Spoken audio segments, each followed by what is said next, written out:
Hello, everyone. Welcome to the March meeting of the City of Binghamton Planning Commission. My name is Nick Corcoran. I'm currently the chairman of this commission, which is comprised of local community members tasked with reviewing site plans and special use permits for consistency with the standards and criteria set forth in the City of Binghamton Code. Based on our total number of planning commission members, 4 members must be present to constitute a quorum. Tonight, we have 5 members, which means we do have a quorum and can proceed. First item on our agenda is roll call. Mario DeFulvio. Joe D'Angelo is absent. Chris Judgeets. Here I am, rock you like a hurricane. Thank you. Kelly Weiss is also absent. Manny Priest. Here. And Steve Seeprasad. All right. Second item on the agenda is the approval of the February minutes. Anybody have any questions, comments, concerns about February's meeting minutes? And if not, are there any motions? I'll make a motion to approve the minutes as submitted. All right, motion by Chris, second by Steve, all in favor? That's 5 in favor, 0 opposed. All right, on to the next item on the agenda. This is seeker determinations. In this portion of our meeting, the Planning Commission will be reviewing documentation provided by applicants for the first time. Applicants will be called to the microphone where they will be asked to make a presentation describing their plans to the commission. Commission members may then ask questions of the applicant to clarify any items that are unclear. After all questions have been answered, the commission will deliberate and then either set a public hearing date for the project or request additional information before proceeding. To all applicants that will be presenting tonight, we ask that you please state your name and address for our records before beginning your presentation. And we ask that any member of your team who will be speaking, please give their name and address for our public record. All right, so tonight our first applicant is the Mental Health Association of the Southern Tier. Project address is 34 West State Street. And this is a site plan review and special use permit for the establishment of a social services facility in an existing commercial building in the C1 Service Commercial District. Hi, everyone. Sarah Campbell with Him and Howard and Kittel representing the applicant. I have with me Megan Crow, the Executive Director of MHAST. There's a lot of acronyms in this business. So Mental Health Association of the Southern Tier. As you've indicated, we're appearing before you to seek a site plan and special permit approval for a social services use at the old CVS on State Street in the plaza. That's a 9,612 square foot building that has been vacant for some time and which MHAST has purchased. The purpose of the facility is to be utilized for a supportive crisis stabilization center. And I'm going to turn it over to Megan to just give you a little more details on the program and the organization. Hi, I'm Megan Crow, the Executive Director at the Mental Health Association of the Southern Tier, and my address, business address is 47 Broad Avenue, Binghamton, New York, 13904. And I'm happy to share a little bit more information about MHAST and this project. The Mental Health Association is a nonprofit organization that was established in the Binghamton area in 1927. We have been providing programs and services for individuals struggling with their mental health for almost 100 years. We have used a peer-led model of services, meaning our employees and staff have some type of lived experience with a mental health struggle, either personally or in their circle of family and friends. We currently have 4 core programs and serve all of Broome County. Our programs focus on wellness, support, and recovery, and 2 of our programs specifically focus on crisis intervention. The project is stated, we are developing a supportive crisis stabilization center, which is an initiative of New York State. It is a unique collaboration between the Office of Mental Health and the Office of Addiction Services and Supports. This center will serve an 8-county region, and these centers are being developed all across the New York State region. And in our area, as mentioned, we will serve 8 counties in addition to Broome County. The centers are intended to be an alternative for those that are in crisis. And it will avoid unnecessary emergency department visits or an evaluation at CPEP, which is a comprehensive psychiatric emergency program within our hospital. It will be an alternative resource for law enforcement to take individuals in crisis. It will reduce the unnecessary hospital visits and admissions and the burden on emergency rooms. And it will also provide crisis services to individuals to support a continuum of care. The center is a voluntary facility, meaning clients can come to us on their own accord. And it will be dual licensed by OMH and OASIS. So there were new regulatory requirements that were developed for these centers across New York State for provider agencies to adhere to retain our licensure. We will serve both mental health and substance use disorders. However, we are not considered a residential program, we're not considered a shelter, and we're not considered a housing program. We are a short-term crisis intervention program. We will serve people that are in actual active crisis when they come to us. Our capacity for this center will be 5 adults and 5 youth or children for a total of 10 clients at any one given time. And our adult population and youth population will be separated in the building. They will not be able to commingle per our regulatory requirements. We have also designed our facility to have room for future growth.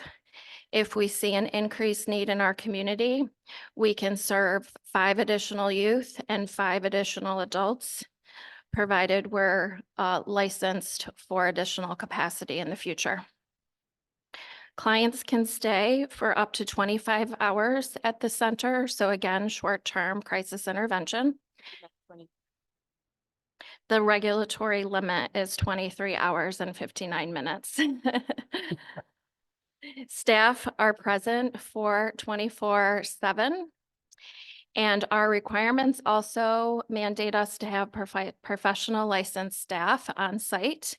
These will be made up of registered nurses, licensed clinical social workers, case managers, credentialed alcohol and substance abuse counselors, and we will also maintain our peer model and have New York State certified peers and New York State certified peer recovery advocates. The licensed staff will create an individual plan for each client and ensure that all of their needs are met to de-escalate their current crisis and to link them to resources in the community upon their discharge. We are not a one and done stop. We will provide follow-up care after they're discharged to make sure that the referrals are implemented and that they have gone to appointments and community services that will benefit their needs. All in all, the center will benefit individuals who are in need of support in a safe, welcoming environment and who need immediate crisis intervention, along with the support that we can provide to help them obtain ongoing resources and services in our community. This will not only help our immediate local Broome County residents, but the other residents in counties that may come to us for support as well.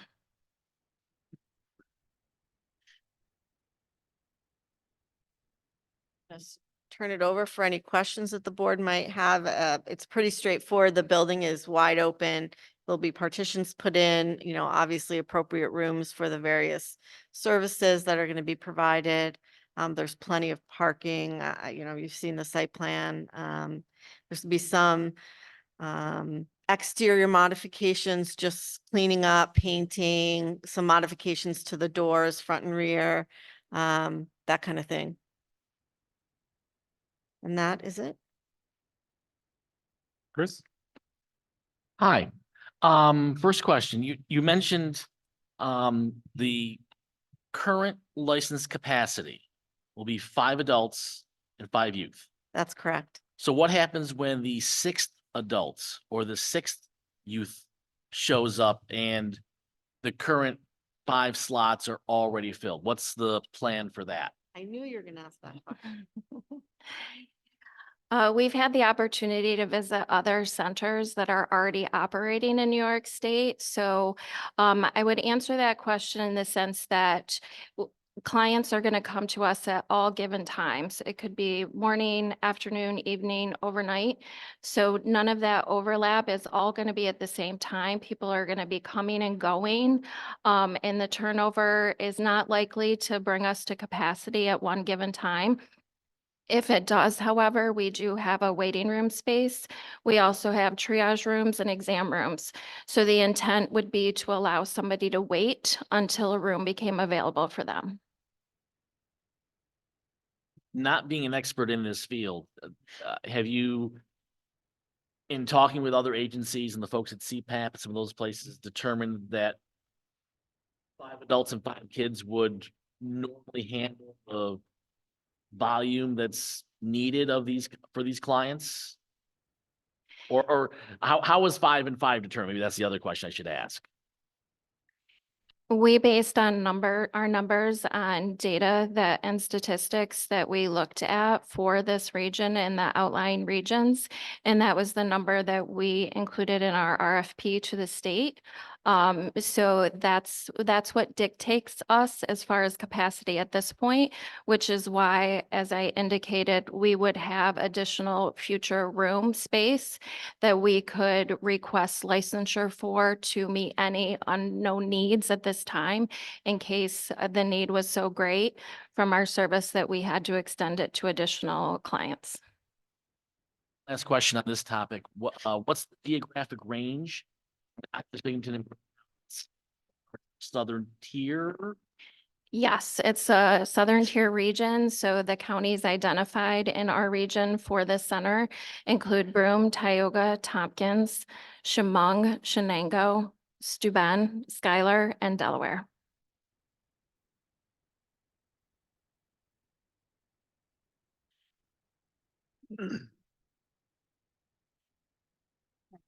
All right. I have one question. So you mentioned that you're going to have the ability to expand. As part of this approval, is this approval just for the 5 and 5? Or are you seeking approval for the 5 and 5 plus the additional capacity right now? The answer is yes. We're seeking approval for full capacity, which would be 10 and 10. And the full capacity doesn't require additions to the building. It's No. all inside Right. modifications. Gotcha. All right. There's also regulatory requirements in terms of space for each individual and the office space. And so they already know that they have more space than they need for the licensure that they have now. So I said, we don't want to have to go through this again necessarily. So let's just see what your max could be and be transparent. Gotcha. Everybody loves coming before planning And commission. they Come do. on. I enjoy it very. Can you talk a little bit about, so it says 24 hours coming and going potentially. What does that look like? Not very often somebody's showing up at 2 a.m, or maybe very often it's active at 2 a.m. I think it's going to depend on the type of clients that are coming to us and how they're coming to us. It is slightly an unknown for us at this point. To give you a reference point, the other centers that are operating that we have communicated with and brainstormed with and also visited indicated that the afternoon and early evening hours tend to be the busiest times of clients arriving to the site. So it's really, like I said, uncertain if our busy times will be during the overnight. Probably not, but we will still have the ability for them to get services during the overnight if needed. Okay. So I'm only asking because you're right across the street from the apartment complex, and so somebody arriving at 2 a.m, it wouldn't necessarily be an ambulance coming in, making a lot of noise. It's somebody showing up, admitting themselves It could be a variety of ways that they arrive, via bus, when the bus is in operation. It could be by law enforcement. We have a separate entrance for law enforcement, to meet them directly if they're brought by a police officer. And, they could come by ambulance depending on their situation, or family, friends, acquaintances. So it'll be a variety of ways how they actually arrive on site. Okay. All right, But I wouldn't anticipate any disruption all right, in the evening hours. great. Yeah, yep. Chris first. On a different tactic, I got a couple of site plan questions. And these are based off the staff comments. One, the proposed dumpster location must be noted on the site plan. Before you guys come back in a month, can that be updated to make Tito happy? Okay. And the second thing is, staff recommends the installation of a new concrete apron at the Shenango Street entrance of the parking area per city engineering standards. And I won't lie, I don't know the exact city engineering standards that need to be met, but can we, is that something else you guys would be willing to do? We'll note that on the site plan. Okay. Great. Steve? Question, I understand this may be tough to answer because it depends on the individuals involved, but you said that the limit as far as somebody being able to be at the facility was 23 hours, 59 minutes, so just shy of a full day. If their condition is severe enough that they're at the facility that long, is it more likely that their next stop is going to be going to Binghamton General versus, released on their own? Not necessarily. When they first arrive, they will be assessed for their needs at the time that they come to us. So if their needs are greater than what we can provide, we will arrange for a transport to a higher level of care. If for some reason they escalated during their stay, which is highly unlikely because our intent is, and the purpose of these programs is to do the opposite, to de-escalate and to link to services. But if that's the case, obviously with the licensed professionals that I mentioned, they could make that assessment and determination. But most cases that would be a no. We also at MHAST have additional facilities that we could refer to, specifically our crisis respite house that I mentioned in the packet, which is a great opportunity for somebody who still needs additional support and 24-hour care, but not to a higher acuity level of a hospital or an inpatient treatment center. So basically almost the opposite of how I asked it. If their condition is severe enough that they need an escalation of services, you're going to know pretty much right away. It's not going to take a full day to suss that out. Correct. Okay, thank you. All right. All right, I think I know the answer to this, but I see the plans are, it's more or less just repurposing a CVS. Is there any plan to make it look less CVS? That is a good question. And one that we put in our original plan, but it is quite expensive to create this level of renovation for any type of facility. So we're hoping to do additional exterior modifications down the road, but initially it would be mostly paint and some cosmetic changes to make it look less of a CVS. All right, fair enough. No, I love CVS. I'm nothing against it, just. That was a good question. I was going to ask the same thing because I thought, because it's such a trademark look for CVS that they may not want a building that looks just like that. It only says Mental Health Association and not a CVS. Yeah, that's a good It's question. required to be changed. I've seen it done in other places where something else inhabits, and you can never get that out of your head that it's a failed CVS. Yeah. Not, yeah, it doesn't. Yeah. It doesn't matter. I just curious if it was part of the design process, but. All right, any other questions, concerns? All right, then. I'll make a motion that the proposal involves the reuse of an existing commercial building, which is a type 2 action, and that no further environmental review is required. All right, seconded by Manny, all in favor? All right, that's 5 in favor, 0 opposed. And I'll make a motion to schedule a public hearing for the project at our April meeting at 5:20. All right, seconded by Steve, all in favor? All right, 5 in favor, 0 opposed. All right, see you back in April.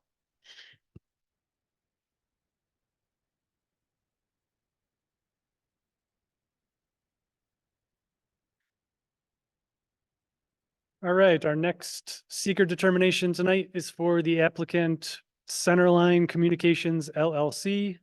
This is, the project address is 30 Brown Street.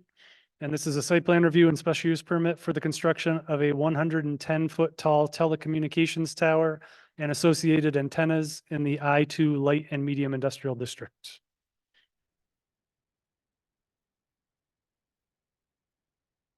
Yeah, you got to get right up.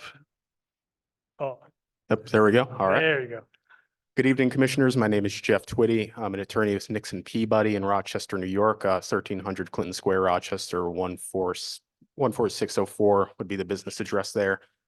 Here tonight on behalf of City Switch and AT&T, proposing a 110-foot monopole in the I-2 zoning district to improve AT&T's service on the west side of the city. So our application's pretty thorough. There's a lot to go through. But to the extent there are any questions about the compound itself or the need for the project, I'm happy to answer them. Do you think we have to recuse ourselves because we're AT&T customers and this will make our cell service a lot better on the west side of, and so I'm not sure I'm completely I think you're okay. unbiased. All right, we're okay. All right, I guess hop right in. All right. So I mean, Exhibit O, is the full site plan, which, really goes through everything, or excuse me, Exhibit N. So that shows where we'll be located on the parcel. We're proposing right now a gravel access drive to access the parcel, which is, it's within the right of way of Norfolk Southern old rail line. So, it's not going to be, in the city's right of way or anything like that. We would like to have that gravel drive, if only because if we were to pave it, it would result in, that paved area kind of crossing a gravel area, and it would over time wear that paved road, and, we think would end up making the site look worse. But, just as far as the utility of the site itself, it will improve, cell coverage for AT&T customers, not only in the city of Binghamton or in this particular neighborhood, but, in adjacent areas as well. And that is all shown in Exhibit G of the application, which is what we call an RF analysis of the site and its proposed impact. And that'll also go into detail about electromagnetic energy, levels being within the federal guidelines.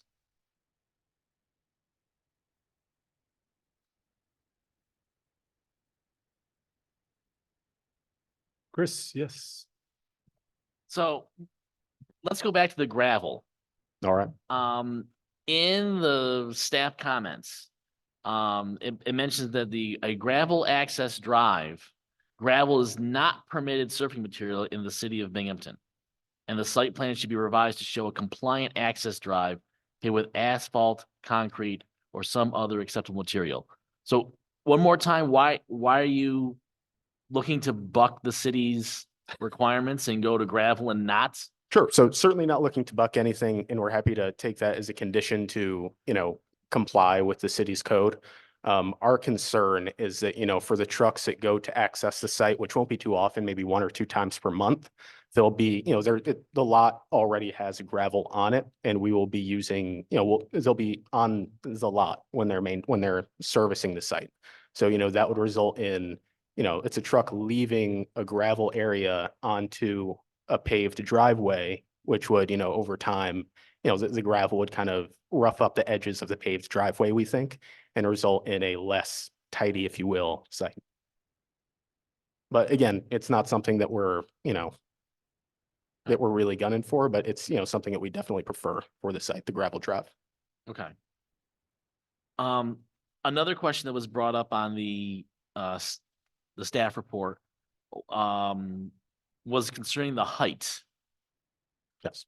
So my first question is this: when we as a planning board have reviewed some cell towers, and I think there's also maybe some billboards in the past, the applicants have helpfully provided some, I guess I call it like some just a drawings, like what this thing is gonna look like again.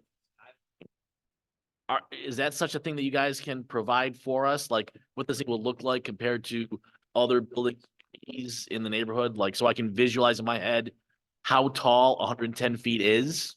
Absolutely. So, that would be a photo simulation report, and that certainly is something that we can provide to this board or to this commission or to the zoning commission. What we do have in the site plan is there should be a page. It's tower elevation, and that would be page CA 200 of your site plans. It doesn't show, what it would look like to scale of surrounding buildings or trees or anything like that. But it does give an idea of, what the pole would look like, just a general design of it and where the antenna array would be located. Okay. The other thing about the heights, so I'm going to quote here again from the staff report. Zoning ordinance requires a setback equal to the height of the proposed tower in order to ensure that the monopole can have a clear fall area within the property. The proposed fall tower has a fall radius of 110 feet, whereas the nearest property line is only 68 feet away. Therefore, a variance by the ZBA would be required. The zoning board of appeals and the planning commission, we should consider whether or not a shorter tower would be acceptable. So I'm getting a shaking head from the back. I don't know if your colleague wants to come up and introduce herself and be on record, or but I guess can somebody address why 110 feet? And are you willing, if that's scientifically and technologically required, do whatever is needed before the ZBA to get those variances at such a tall tower? Sure. So to address that height piece, it is technologically required. We do need to be at this 110-foot height. And that's really shown in Exhibit G, which is the RF analysis. So I guess to give an analogy of, why it needs to be at that height, I've been told that, one of the most effective ways of thinking about how cell coverage works is that, it's like shining a flashlight on a table. And the higher up that you go, the more dispersed that the light is, and, kind of the less concentrated that it is. So AT&T's goal here is to kind of make a place where there is, more concentrated coverage. And, if we were to make the tower lower, we wouldn't really be shining, the light, if you will, or, projecting the coverage as far as, they would need to in order to fill in this gap in its network. So the 110 feet there's not much that we can do there. But regarding the fall zone, our design letter in Exhibit O, yes, we're going to need to seek a variance because I think that we're 59 feet from the nearest property line. But, the way that the pole itself is set up is, if it's struck, it's likely going to be struck in the middle of a pole.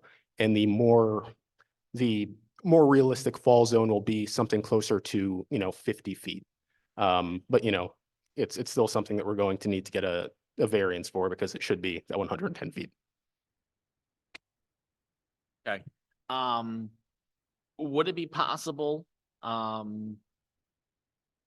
to provide for us by when you come back next month some sort of a easily understood map that would show how far the coverage extends if it's 110 foot and we grant the whatever kind of exemption would be to allow that taller tower versus the reduced radius and coverage under a 68-foot tower based on the concerns and the property line distance. Of course. That makes sense? Yes, so something like a propagation map. So here's what we have in Exhibit G, which shows, what the coverage would be, what it is. So would you like for us to, make demos that show, 68 feet? Is there any other height that you'd like to see, or I just think that 68 is the one that I would like to see. Yeah, 68 and the full 110 would be helpful as well.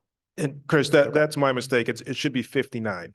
The Oh, closest okay, property sorry. line is 59. So that, Strike all the references to 68. The magic number is 59. Okay, sorry. Okay. What is the property that's 59 feet away? So I'm just picturing this thing falls, is it falling on somebody's house or is it a vacant industrial property? What is it bordering? So for the site question, do you know which neighbor would be immediately adjacent? Yep.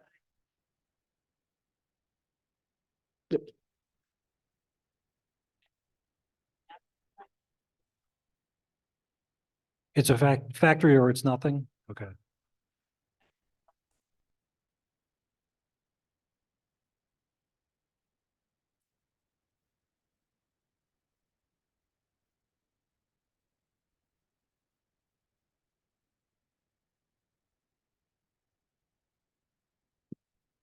I guess our main concern might be a question for Corporation Council is if we grant a variance and it would be the ZBA and the pole falls, it's a property that is closer than what's required. Does that open the city up to any exposure? So I don't think there'd be a ton of concern with the city's liability based off the understanding that this is designed to fall in on itself.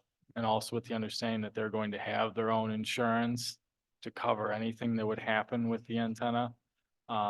So from that perspective, you know, is there a chance that there's some liability? Maybe, but I don't think there really would be much exposure, if any, on the city's part for it. Thank you. Under relevant / similar planning commission activity, 2015, the commission approved a tower that was a little bit taller, 120 feet at 494 Court Street. Do you know, was the radius there all around 120, or was it a similar setup where it's shorter, but it's got a break point such that the concern is less about the whole thing coming down? Yeah, that one had an engineered break point, and that one did not have an adequate fall zone. That one I think would have fallen into the street if not for the break point.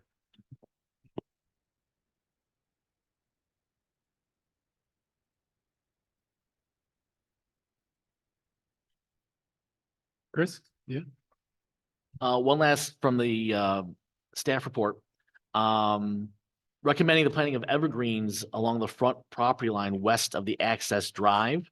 Because the trees would serve to screen the compound from the right of way and better retain stormwater on the site.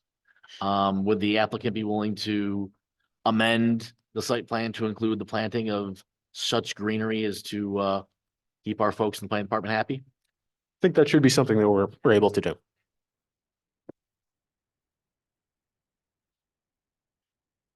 Okay.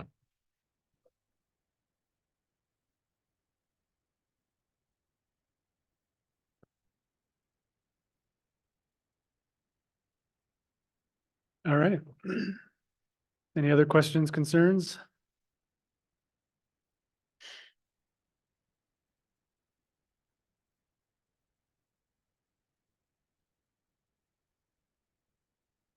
If there's no further questions, just so I'm clear on what I need to bring back for next month, I have a 59-foot propagation study showing what the coverage would be. Revised site plans, if needed, showing trees along the western boundary of the site. And is there a revised EAF I've been told, as well as something else that we'll need? Is there any other item that, you know, we could provide that would assist in your consideration? I think those photo renderings. of- Photo renderings. Yes. All right. You still do that with the balloons? You send the balloon up and then. Yep. From where? Actually, we should probably have you come up to the microphone and just give us your name and address for the record, and we'll get you in the microphone. One thing that wasn't mentioned was the asphalt driveway. Oh, The site plan should be revised to show an asphalt driveway. Understood.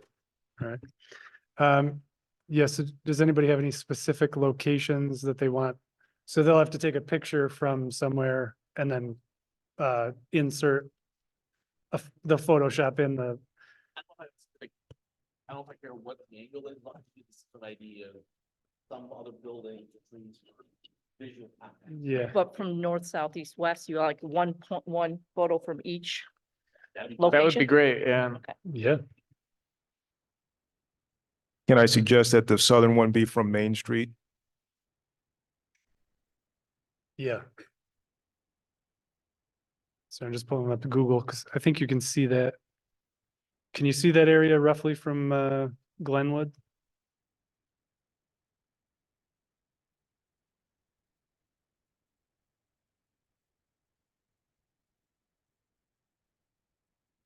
Now, does this have to be published in the paper, like prior to doing the balloon fly? Some codes require that you put notice in the paper so that, you know, people are aware that there's gonna be a balloon blown at certain heights. I think if you do it quick enough, no one's gonna know, but I don't Yeah. think we could advise on that. I'm not sure. Oh, Tito says nothing in our zoning code. Okay. Could we have your name and address just for our Yeah, record? my name's Brenda Blask Lewis. Address is 763 Eatonville Road, Herkimer, New York. I'm with Centerline Communications. All right, perfect. All right. If there's nothing else, I'll make a motion that the applicant's project is a unlisted action under seeker and that the planning commission should act as lead agency for review. All right, second by Steve, all in favor? All right, that's 5 in favor, 0 opposed. And I'll make a motion to schedule a public hearing for the project at our April meeting at 5:25. Second by Steve, all in favor? All right, that's 5 in favor, 0 opposed. Now, what date for the public hearing? Is that going to be in April or? It'd be April 2nd. April 2nd? Sounds good. All right. So see you back in April. All right, thank you Thank very you. much. Appreciate it. Thank you.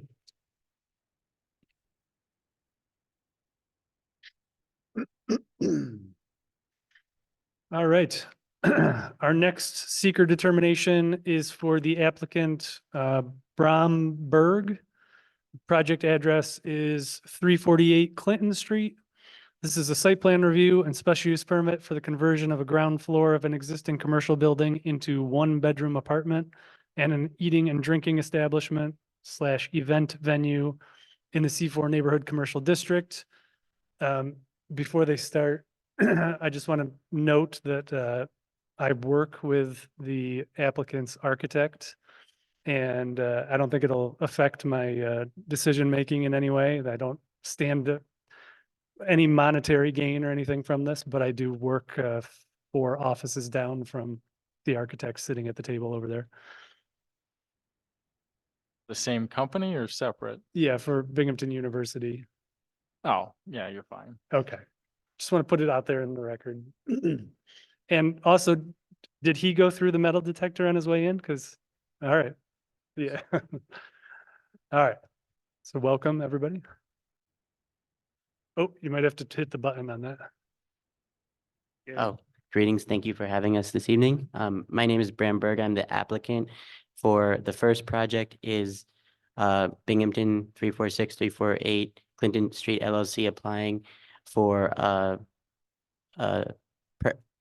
application for change of use on the lower floor, and I'll hand it over to Paul to introduce the project. Thank you. Commissioners, my name's Paul Deely, 709 Conklin Road in Binghamton, New York. So this is an existing building, excuse me. We're here to discuss the change of use. So the was a previous tavern, commercial kitchen, and we're expanding that use and building a 1-bedroom apartment in the rear.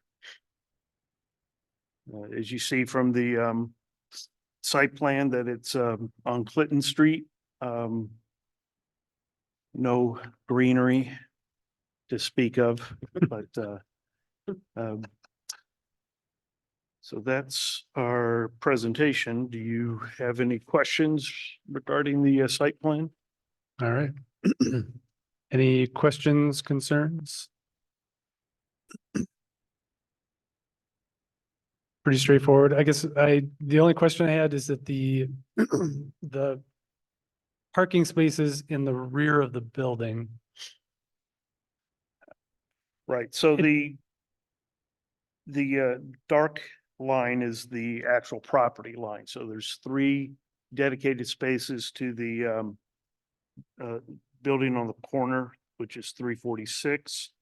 There's 3 spaces in the rear of the actual property lot next to the dumpster. And there's lots of parking on Janet Avenue and Clinton Street. Okay. So And I is- don't believe this is going to increase or decrease the parking at all. I think it's kind of a wash. Gotcha. Are, as part of the application, I don't think you're actually required to do any, is that any spots, is that right? Or They need one space. one space is required? Okay. I only ask because I'm not sure if you went to stripe those, I'm not sure you've got enough room to actually maneuver back there. But if you only need one space, then I guess it doesn't actually matter, really. You're showing 3, you only need 1. You can definitely get 1 in there, so. I will say, yeah, at peak capacity, we do fit around 5 or 6 cars back there. So Okay, there is more capacity than what the lot line looks, but yes, we will stripe 1. Yeah. gotcha. All right. Any other concerns or? All right. Seeing no other questions or comments. I'll make a motion that the proposal involves the reuse of an existing residential building, which is a type 2 action and no further environmental review is required.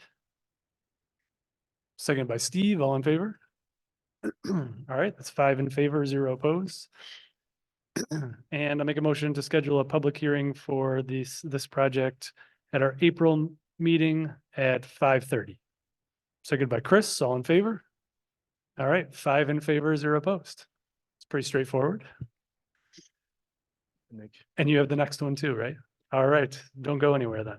I have a quick question about. Oh, Tito. I just have a quick question about the operations of the commercial space. Is that going to be open every day as a coffee shop and then also used as like a leasable event venue? Yeah, actually, because of some of the questions around the operation, we have Kizzy Ann Smart, who is the owner operator, CEO of Sinful Indulgence, who can answer any questions directly, or we can answer that next week too. My only question was about, Oh. is it a business with regular hours every day and an event venue, or is it one or the other? As far as I'm aware of, and Kizzy's best to answer this, is it's they'll be based on need, like based on specific events to do. Nope, you have to come down.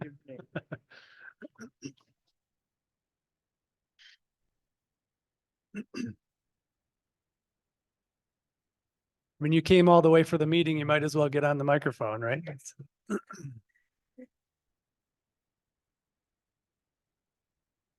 Hi, I'm Kizzy Ann Short, 306 Groats Street, Endicott, New York, 13760. So the purpose of this space is to be an event space. So it's not going to be open every day, based on usage, right? So if somebody want to have a baby shower or a wedding reception or something, so it's not like 24/7. I'm not going to be there every day. I don't think I'm going to get events every day. So it's probably going to be mostly on the weekend. I would say maybe Thursday to Sunday. The other days we're shut down and not open for business. All right. In are the 2 office spaces for the event venue, or are Yes. those? Yeah, Okay. the office spaces are mine. All right. Well, let's hope you're wrong and that you do need it every day. That would be great. That would be great. All right. All right. So yeah, I think we'll see you back in April for that particular project. Thank you. All right, so then moving on to the next application with Yep. Bromberg. Agreed. The project address is 299.5 Clinton Street. And this is a site plan review and special use permit for the conversion of a ground floor of an existing commercial building into 1 2-bedroom dwelling unit and a commercial space in the first 30 feet of the building in the C4 neighborhood commercial district. Greetings. Thank you again for having us for this one. We are applying on behalf of OV John Street LLC, location at 346 Clinton Street, for a similar application to revitalize Clinton Street and address the housing shortage by adding an apartment down in the rear and making the commercial space more of a modern space in the front. And I'll leave it to Paul again to explain the project. Thank you. Thank you.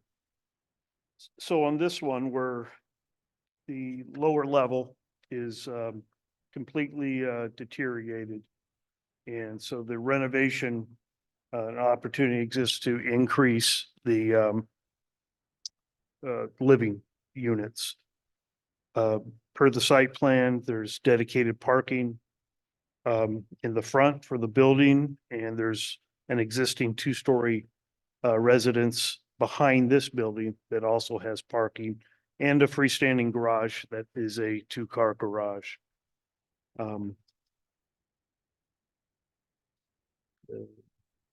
you have any questions regarding that site plan? Chris? As we brought up with the recent cell tower applicant that was before us, are you willing to amend the site plan to make sure that all driveways and parking areas are resurfaced with asphalt or another hard compliant material, since gravel is not permitted in the city? Well, we're not going to put a monopole in the backyard. Right, the gravel was an oversight. I didn't realize that Binghamton didn't wasn't is millings an appropriate hard surface? Being a fan of the environment, I thought gravel would be a permeable surface and be more green. Tito? The code does not mention milling specifically. I would think that the intent is to have something more permanent. So, actual, fresh asphalt pavement Okay. versus recycled millings. There's if you look in the rear of the property, you'll see a line of distinction. They have brick pavers. So I wouldn't say it's a mishmash, but it's like a patio. So is it? That's permitted. Okay. Pavers are permitted. So Thank you.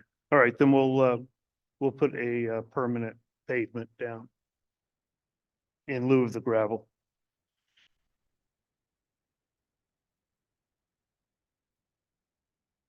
Because along those same lines, that the area that's listed as parallel parking, I think right now, if you look at the existing condition of that area, it doesn't look like it's existing pavement. Or if it is, it's so full of, it's all beat up enough that it doesn't appear to be pavement. Are you planning to pave that area? Basically from the edge of the driveway, which still appears to be pavement, to the fence line in order to get those parallel parking spaces in there? The paving goes from the building to the fence line. Was that the question? Yeah, I think in existing conditions though, there's like looks like a 5 foot or 6 foot section between the fence line and the pavement that doesn't appear to be in good enough shape that you could still call it pavement. Well, oddly enough, on the bottom of this page, there's what appears to be an existing foundation, just the foundation, no building on the fence line. So that's where the paving goes up to. Now, if the paving's deteriorated, cracked, or needs sealing or even replacing, we can discuss that, but it is paved from the building all the way to the that odd foundation. Okay. And then there's the wood fence. Okay. Are you looking on Google Earth? Yeah. But I think the picture in the staff report is probably either it's taken during the winter, so it's possible that all the vegetation that's shown on Google Earth is dead. the satellite image on the site plan shows that grass strip. Actually, I see your point. It is green. You can see some green Oh, yeah. right there. Yeah.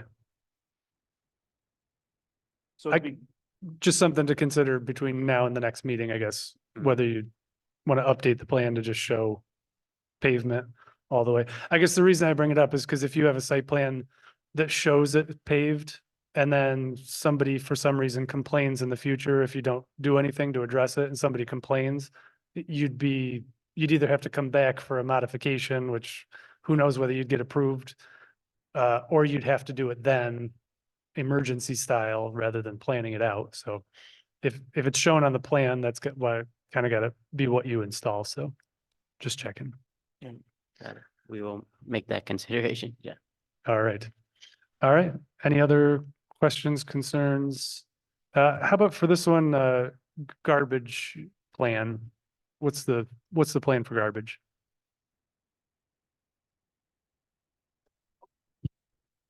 Well, the current tenants take the garbage out to the front and they have garbage containers in the back. And so basically the garbage area is kind of between the both buildings right now. And it's just taken out when the day that the garbage is due. But outside of that, was there anything particular you were looking at? Yeah. Just in general, so where parking space 5 is shown now, right, currently is where garbage is collected? Along the sides of where that is, yes. Okay, right Yeah. along the side of Yeah. that. So- And that's the plan going forward. It would all, So no dumpster, just municipal garbage. Great. pickup. all right. Everyone okay with that? Great. All right. All right, seeing no other questions or comments. I'll make a motion that the proposal involves the reuse of an existing residential building, which is a type 2 action, and that no further environmental review is required. Seconded by Chris, all in favor? All right, that's 5 in favor, 0 opposed. And I'll make a motion to schedule a public hearing for the project at 5:35 at our April meeting. Seconded by Steve, all in favor? All right, 5 in favor, 0 opposed. All right, see you back in April.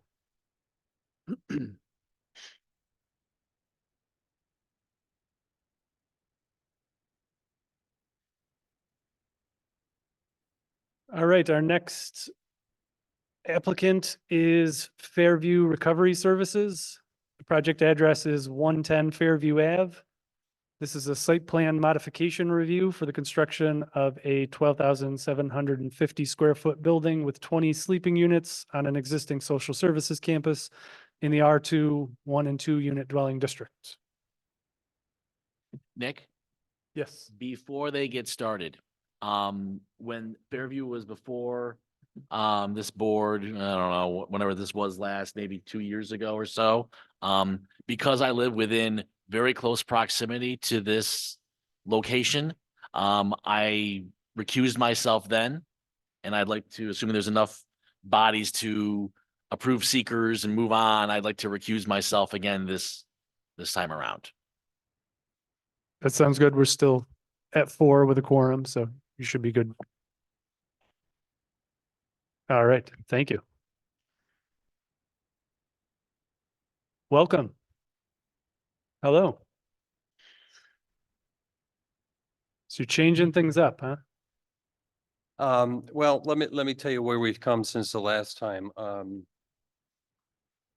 I'm Ken Gay from Keystone Associates. Address of the office is 58 Exchange Street, Binghamton. We need this site plan modification, number one, because it's been a year since our last time and since we closed and got approvals on the last time, which was, I believe, in December of 2022. We've had budget issues, as most projects have. We've gone literally for a year around with the state trying to determine what our budget is. So as a result of that, we decided that it made some sense to move the building south towards Merrick Street, about 10 feet. To miss a 12-inch storm line that runs through the middle of our property. It also allows us to construct it a little more simpler, although it won't be simple.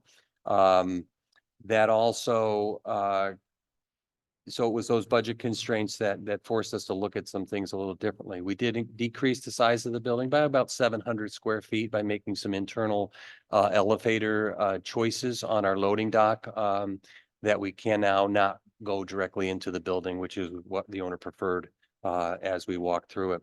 We also needed to add a generator, which was a requirement by the state on property, which chewed up one of our parking spaces down below, and pushing the building south, that 10 feet chewed up 2 other ones too, because we had to rotate them. So as a result, we have 4 in the area up above. To recap the staff report before, we had a net increase of 4 anyways. So we went from be requiring 25 to go to 29. We still have located those 4 additional ones up top on the proposed site plan. We did also, for budget purposes, move the entrance drive from where it was about in the middle of the property, where we show the construction fence. We moved that up to the Merrick, up the street, probably about 50 feet. And that was done for some elevational grading issues to decrease the height of our loading dock retaining wall. So those are how we got to today. Yeah, as a result, nothing else has changed to the building. The look is still the look from before, and All right. So is there any opportunity, just given the thorough review that occurred in the last go around, to do anything short of a totally new review? And this is a modification of a project that was approved, granted, it's been more than a year, but we're talking a net zero change in parking, moving a driveway entrance, and moving a building 10 feet on the ground with, most people would not notice any of that in terms of functionally changing the project. I'm just wondering, we're going to go through the public hearing process again. You're going to do a new seeker determination. Is that the only path? Yeah, I think so. Yeah, the staff level modifications, the modifications that can be approved at the staff level are usually a little bit more minor. I mean, this is borderline, but the change of ingress and egress to the site is a big one that is kind of out of our hands and rises to the level of a need for planning commission. And then there's more beyond that. And we thought those changes really should have a new public hearing. And seeker should be redone since the project has been changed somewhat. So in other words, we cannot approve the changes administratively. Okay, so I guess then if that's the determination, then are there board members present now that were not present in the prior review? Because my request then would be that they be provided with all the project information unless you literally want us to go through every single thing again, that they be provided with all the information from the prior review and approval. Yeah, I think Steve is probably the only one. And so we then can just incorporate that Yeah. information as part of the record for the renewed approval, Yep, hopefully. we can do that. Tito, have we ever done just a site plan modification review instead of the full seeker? Only because what they described here would not change anything environmentally. Site plan, I could see that moving the entrance could have some implications that you might want to review. But the seeker part of it, I would say it really doesn't hurt the applicant or prolong the process to do seeker. okay, Given what you just said, you all are not identifying any significant new environmental impacts. You don't really seem to have any concerns. So I don't think that'll drag out the process. Okay. I would say, just to be safe, if we're going to have a public hearing anyway, and this is going to go to another meeting anyway, you might as well just go through the seeker criteria. So we'll just modify those issues that have changed, obviously, those things that we've discussed, but other than that, the social services use piece has not changed at all. Yeah, no, that I think the last time it was reviewed, it was approached as, you know, the use is already in permitted. place. And this was not really, I don't think we consider this an expansion of that use. Last time it was just a site plan review. So that would continue this time. Okay. Then we'll just really update you, like, we're not gonna do the whole project presentation like we did before. We'll just, like we did tonight, just mention the modifications and is there any benefit to getting an approval for longer than a year? Because they can do that. Current intent is to, it's at DASNY for review right at the moment, 100% documents. And once it gets DASNY review, we will begin the bidding process. So that's the intent, but who knows where the budget comes in because we've had a 1-year budget. Maybe we should just, for the sake of safety, ask for a 2-year approval. Because the state funding is something we have absolutely zero control over. Assuming that there are no other changes to the actual physical plan, as we do have now. It would seem like that would not be an issue. It seems like if that were the case now, we would be back here only to extend the approval. How does that work, Tito? So if they had come back and asked for an extension before the expiration of the time period, would that have been a new public hearing? No. So that's where we get hung up. So let's say 2 years. Anybody opposed to that? Nope. No. And I believe the staff is still looking for a landscaping plan. And says that the staff recommends a 6-foot privacy fence or a dense screen of plantings, including evergreens and trees on the northern property line facing Clapham Street. We'll add those. Great. Our recommendation is either a fence or plantings, not necessarily both unless the commission wants both. Is it? Yep. Either or is fine with me. So like along the whole 1,000 feet of road or just where the building is? It's just screening the building from Just the screening the north. building. Can't see the building. Can't see it. The grade change is so great. So at the last public hearing, there was a claim made that the property owner there could see the building, could see the activity happening there. I think the plantings would get ahead of that and Okay. sort of, just nullify that. So kind of focusing on that neighbor's visual impact. Got it. The residential property to the north, Yeah. yeah. So not the whole 1,000 feet.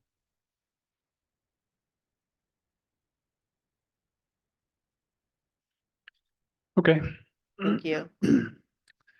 All right, so any other questions, comments, concerns about modification? All right, so I'll make a motion that the applicant's proposal is an unlisted action under seeker and that the planning commission should act as lead agency for review. Second by Manny, all in favor? All right, 4 in favor, 0 opposed. And I'll make a motion to schedule a public hearing at 5:40 at our April meeting. Second by Steve, all in favor? 4 in favor, 0 opposed. All right, Thank you. thank you.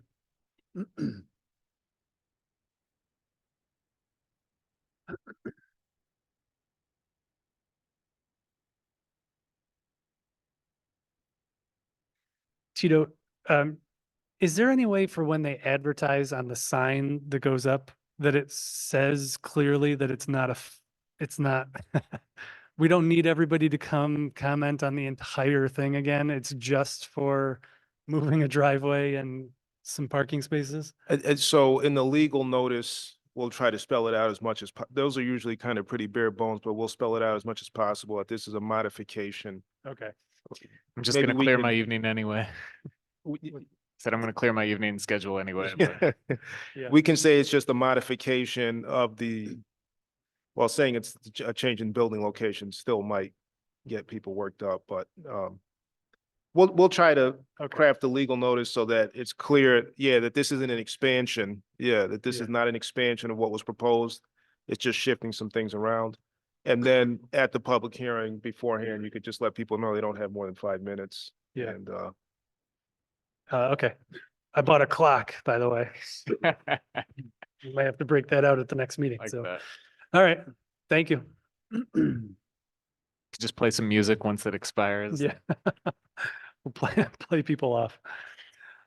All right. So that concludes secret determinations. Now we're on to public hearings and final deliberations. In this portion of our meeting, we'll be holding open public hearings to obtain public opinion in regard to specific projects that are up for review. Applicants will be asked to come to the microphone and make a brief presentation describing their project. For most projects, this is the second time we were reviewing your information, so it would be very helpful if you could please give us a brief overview of your project to remind us what you're planning, and then clearly identify any changes that have been made since the last time we saw you. When the applicant is done presenting and any clarifications have been reviewed, we will open the public hearing and allow members of the community to speak about the applicant's proposal. After the commission has heard from all community members interested in speaking tonight, the public hearing will be closed and the commission will deliberate. To our applicants, when your project name is called, please come to the microphone and start off by giving the name and address of any members of the applicant's team that are planning to speak for a public record. And to anyone from the community that will be speaking in regards to a project tonight, please also start off by stating your name and address for our records. All right, so tonight, our first applicant for public hearing is Chinas and Anderson Architects. Project address is 89 Court Street. And this is a site plan review and special use permit for the conversion of floors 2 through 4 of an existing commercial building to 9 dwelling units with 18 total bedrooms. Oh, Hello. Kyle Weeks, Janice Anderson Architects, 31 Front Street, Binghamton. We are the architect for the potential purchaser of this building, who's currently figuring out their pro forma to figure out if this is the right investment for them. So they definitely don't want to move forward until they know if, it's something that would be agreeable to the planning commission. Like you described, they are only considering renovating floors 2 through 4. The first floor is existing commercial tenant space. There would be no modifications there. Those renovations on floors 2 through 4 would be very significant, including, upgrades to the elevator system, upgrades to the sprinkler system, all new heating and cooling systems. I think you said the total bedroom count is being proposed as 18? Yes, okay, 18. And on the exterior of the building, he's proposing very minimal work. It would really just be some light refurbishment of the existing historic cast iron facade. Some of the windows need some refurbishment. There's a lot of existing. They're planning to keep those, but probably do storm windows on the interior for some better heat control. There is some language in our application about replacing the awnings. It would be like an in-kind replacement to exactly what you see there now. And we also mentioned something about upgrading the storefront, the doors that you actually use to enter off the street. It's really just a matter of the fact that, they've seen better days, but it really would be a replacement in kind, some kind of metal storefront system like you see there now. Last time when we were here, we were asked to clarify what the trash situation will be for tenants. And so the response from the potential purchaser of this building is that they would designate a room in the basement level. All tenants would be responsible for taking their household trash down to the basement level. It would be stored there and brought up to street level for pickup by a private hauler, and the building management would organize that, bringing up from the basement to the street level. So we put back a couple of new plans to Tito after the last meeting. We did indicate, it's very general at this point because obviously this is a theory. They haven't actually engaged a private hauler yet and worked out the actual logistics. We don't know if this building is going to be at full occupancy. But, I know there's been some questions like, on trash day, when it does need to be brought up, like how many 64-gallon containers would there be? I mean, I think it would maybe be safe to say that one per floor and maybe one more, so maybe maximum four. But again, it's just speculation at this point. I think that would need to be worked out more with whomever's going to do that service when they actually do the work. Yeah, there was also a question in the material that we received after the meeting about landscaping, but I don't really have any comment on that. I'm pretty sure this building goes to 0 lot line, so any landscaping around the building, I think, is the city of Binghamton. I don't think it has anything to do with this owner. And there was also a question about lighting. I think just a forward-thinking part of this project would definitely be that making sure that there's some really good security lighting, since there's now going to be residential tenants. So I think it's something that would probably be concealed inside of the awnings that you see there now. I don't think it would be anything that you would see in terms of adding to and I think we would want to avoid adding anything to the facade, since it is a historic building and will need, to be looked at by CAUD in the process. All right. Great. Well, any questions, comments before we do the public hearing, Chris? Yeah. One quick question, just going back to the garbage for a minute. Kyle, can we, if we wanted to, with the potential owner, you guys as the architects, be amenable to, if we approve this pending a specific delineation on the plans, this is the room in the basement. Oh, Tito, you're raising your hand. Yeah, I'm seeing that it's not on Basecamp, so I just uploaded them. The room in the basement is shown on the floor plan, and then on the site plan, they're showing a trash pickup area to the northeast of the building on the sidewalk. And if you have access to Basecamp, you can see that now. It's pretty much the same drawings that we had up there before. We just added it in more as a clarification with an arrow. It looks like it was drawn in crayon. Is that right? Or all right. Any other questions, comments before? All right. So let's open the public hearing and see if anybody's here to speak about the project. All right. So this is the public hearing for the applicant, Chinas and Anderson Architects. The project address is 89 Court Street. This is a site plan review and special use permit for the conversion of floors 2 through 4 of an existing commercial building to 9 dwelling units with 18 total bedrooms. If anybody would like to speak about the project, please come down to the microphone. All right. And Tito, I assume we did not receive any letters or emails about this project? All right. Seeing nobody rushing to get to the microphone, we'll close the public hearing. All right. Anything else? That's it. All right, then. So this was a type 2 action under seeker. So I'll make a motion that the requirements for site plan review and special use permit have been met. Seconded by Chris, all in favor? All right, that's 5 in favor, 0 opposed. All right, good luck. Thank you. How long until he'll make a decision about, or they'll make a decision about what they're doing? Yeah. Gotcha.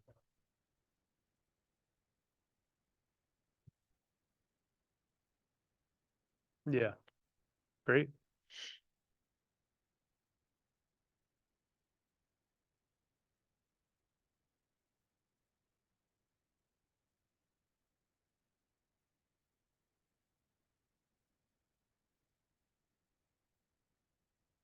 Gotcha. All right. Very cool. All right. Awesome. you. Thanks. All right. So that concludes public hearings. On to other business. We've got listed climate action plan. The revisions are not ready yet for that. So All right. So we're not going to talk about the climate action plan. can I get a motion to table? Sure. Should you make the motion? Because usually you guys, No, I can't. I Oh, can't okay. vote. I'll make a motion. to I'm table. honored, but. all right. I'll make a motion to table the climate action plan discussion to the next meeting. All right. Motion by Chris. Actually, wait a minute. Let me pause and just say that before I make that motion.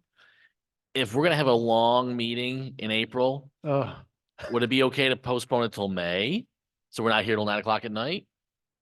I can ask Unless there's some Juliet if deadline there's that, some, yeah. unless there's some deadline that Juliet's working under to get this before council. I'll ask. Okay. All right, so We'll make a motion, motion to postpone to a future meeting. all right, motion by Chris, second by Steve, all in favor? Aye. All right, that's 5 in favor, 0 opposed. All right, Chris, I've got something hopefully you're not gonna be vehemently opposed to. Okay. I will not be here for the April meeting. And you are our assistant chair, so, I would be more than willing to step up and chair in April. all right, 2 things. One, I will have to recuse myself for Fairview, so someone else have to be second backup, yeah, at least for that portion of the meeting. yeah, Second, can you either like through Basecamp or a direct email, get me your yes. verbiage notes so that I can Mhm. read off that stuff? Yes. Which always sounds so professional and I don't have memorized, even though I've been on it for like 3 years. Yes, I'm thinking about how much it's worth to you. Well, Yeah, from the I planning commission, let's go. yeah, absolutely. I'll send that to you. So what do we do if Chris recuses and somebody else will have to run Fairview? Someone will have to be acting chair. We could have a vote at the time to see who that is. Chair. pro Force someone tem who's or not here whatever. tonight to do it, or. We could flip a coin if it's gonna be Yeah. Joe or Kelly and surprise them. All right, as long as you share your notes. Yes. Okay, you guys want to just figure it out in April? Yeah. Okay. All right, and then I guess I just was curious, any more movement on U-Save? Been driving by there a lot lately. Nothing's happening. No, I wish I had a better answer. okay, Nothing yet. We did have a lot of turnover in court counsel's office. So, not throwing them under the bus. I'm just saying we have to restart the conversation with the new corporation counsel. gotcha. Because we were working with Brian on that. He had a list of things he wanted us to do. And Sophie may want us to do things differently. Gotcha. All right, Actually, I had a different off-topic question, Tito. So every so often, I think at least 3 times now, we've had people come before us for officially licensed cannabis stores. There was the drive-through one at the old A&W. There was a delivery-only one, I think, on Main Street, and there was another one on Clinton Street that we've approved. I've had a few local residents ask, because all the ones that we approve officially, there's a lot of like, there's no signage, you can't have bongs in your windows, you can't visually advertise to passersby on the sidewalk that, you can buy cannabis projects here or products here. What are the rules for, I'll say, unlicensed cannabis locations that do have all sorts of paraphernalia and things visibly displayed in their front windows as amazing looking paperweights and knickknacks for your coffee table? yeah, So if they could be cited under our sign ordinance if they have too many signs. But other than that, the illegal cannabis sales, that's enforced by the state. I guess they could be cited as, operating as cannabis retail without planning commission approval. There is a small twist to this in that there is some ability that's been now granted to local municipalities to prosecute those types of businesses that are unlicensed. Our office hasn't looked into it yet. And I don't know if anyone else in the state has, but it's something that we can kind of kick around upstairs and see if it's something we want to try and go after.